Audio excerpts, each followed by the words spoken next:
What is up, YouTube?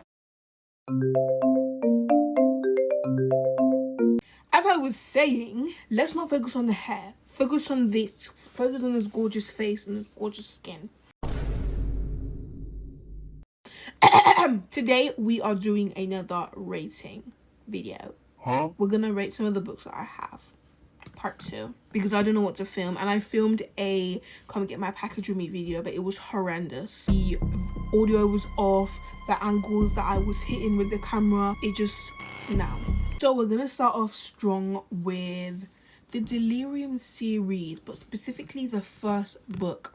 It was about a girl, her name was Lena, I think, and she lives in a town where love is illegal. Like, you're not allowed to, and at the age of 18 you get a procedure that stops you from feeling any type of love or positive emotions. And she, before her procedure, she falls in love with a guy. Aww. I'm not gonna say who, I'm not gonna say spoilers, but this guy is from a place called the Wilds, which are like the resistance against this loveless town. And, you know, yeah, he's not cured. I think he is 18, but he's not cured because he's been down on the low. I don't like the way that the series ended. It wasn't a bad ending, but it was just a bit of like, like what am I supposed to make of this? I don't like books that have that ending because they say like, oh, you have to they leave it up to interpretation. Just tell me how it ended, babe. Spell it out for me. I would give it a 6.8 just because I didn't like the writing style. Like, it showed different perspectives. Usually I just like it when they show the girl's perspective, but they showed two different people, like Lena and then Hannah, which is her best friend in the last book anyway. I don't remember the second book because I read that like 25 million billion years ago, but I remember the third part because I just finished it and I felt so distraught. You know that feeling when you just finish a really long series? That's how I felt.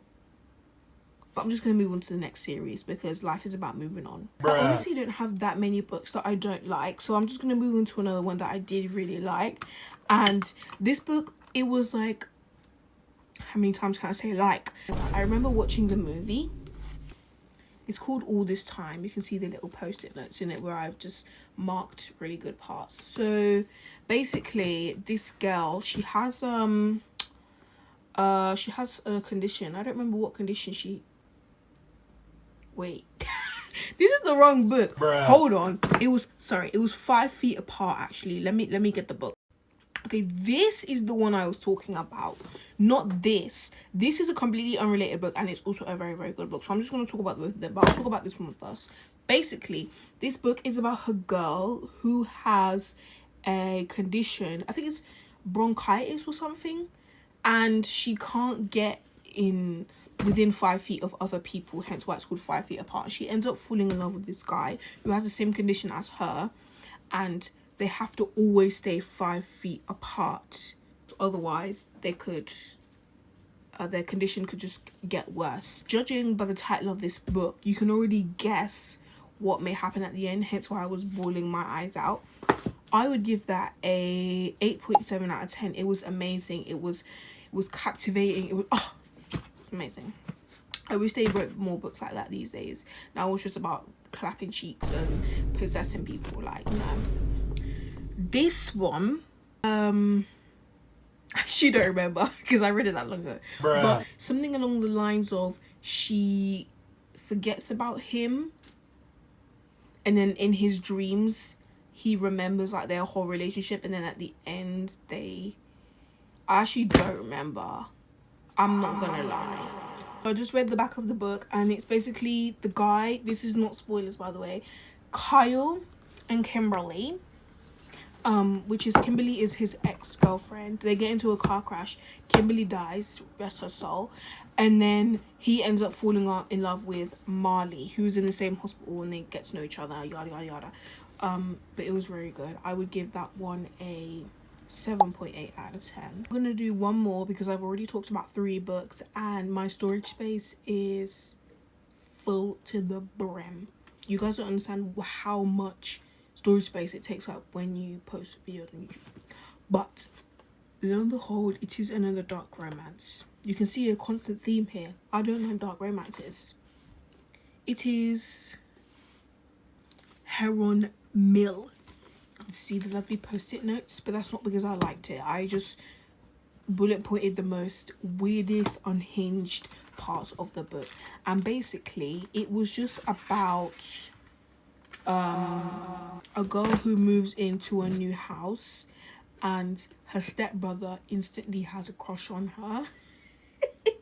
A very inappropriate crush, and it's sort of like a cat and mouse game. I mean, really weird, really no, 4 out of 10. Only because I don't. Yeah, look here, it says my new stepbrother is unusual. I'll let you read that if you want to get it. I bought this book for £11, which is crazy because if you know me, you know I do not buy books more than £5 these days. This is when I was really in my reading era. Now it takes me so much work to pick up a book. You honestly guys don't understand, and I don't know why. But honestly, it has been fun. The more I read, the more books I discover I don't like, and I can tell you guys, you know. This is the one I'm currently reading right now. I actually don't know whether to start this one or this one because I want a nice holiday read. This is more of a modern day ranch, not the sauce. Not the sauce. An enemies to love situation, I think. And this one is a fantasy romance. We don't talk about that sticker, that won't come off. One thing I do like to do is that I buy a book and then I don't read it until like 2 years later. But the good thing about that is that I get a surprise because I don't know what the book's about, because I don't remember reading the blurb, which is the back of the book. I don't remember reading the back of the book as to the reason why I bought it. So it's really a surprise. I don't know what this book is about because I bought this ages ago. I know what this one is about because I bought it like a month ago when my mum bought it for me. It was £2.99 from Aldi. There you go, Aldi. And I remember reading the blurb. I've waffled enough. Goodbye.